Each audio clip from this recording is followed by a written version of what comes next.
का कि मतलब कोई व्यक्ति भ्रष्टाचार के खिलाफ लड़े ही नहीं, गुनाह कर रहा है, वो उसे लग रहा निमित्ताएं हैं।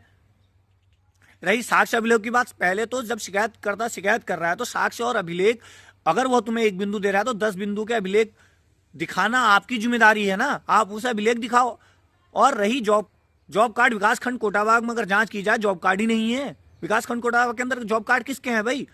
ऑनलाइन मजदूर है कोई, उसे ऑनलाइन देखने का पता है क्या? उसे पता है कि वो ऑनलाइन चेक कर सकता है, उसे जानकारी है साइट देखने की। उनके जॉब कार्ड ही कहाँ है? क्या उन जॉब कार्डों में उनकी उपस्थिति चढ़ी है?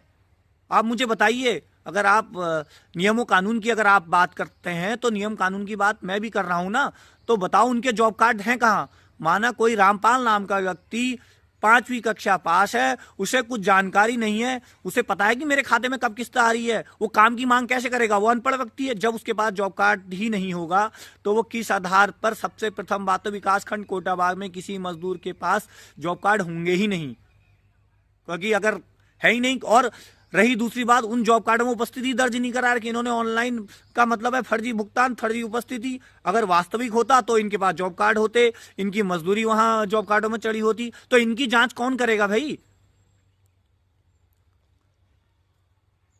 अगर आप बिल्कुल सच्चे हैं, 100% नियमों का पालन करते हो, सारे नियमों का पालन करो ना, कार्य की मांग से लेकर। ठीक है, मैं मानता हूं आप, लेकिन एक व्यक्ति पंचायत में 515 रुपए की मजदूरी कर रहा है, 9 घंटे वहां उसे काम करना है, फिर आपके वहां वो मनरेगा में मजदूर आ जाता है। लेकिन ये कैसे हो रहा है भाई? कि किस प्रकार से हो रहा है? मुझे कहीं इसका उदाहरण, इसका तो मुझे कोई अधिकारी, कोई कर्मचारी समझाए।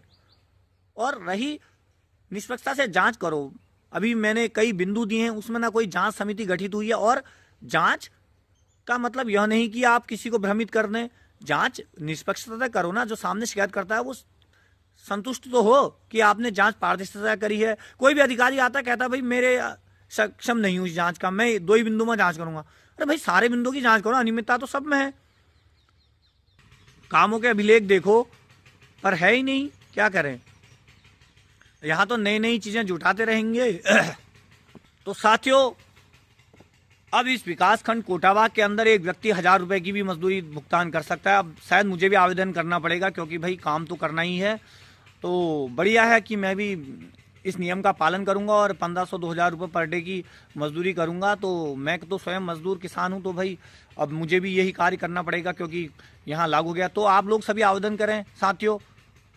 और पीस रेट में तो आप 2000, 2500, 3000 रुपये पर डे कमा सकते हैं।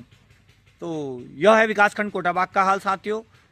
मेरा उद्देश्य था कि जनता को जागरूक करना और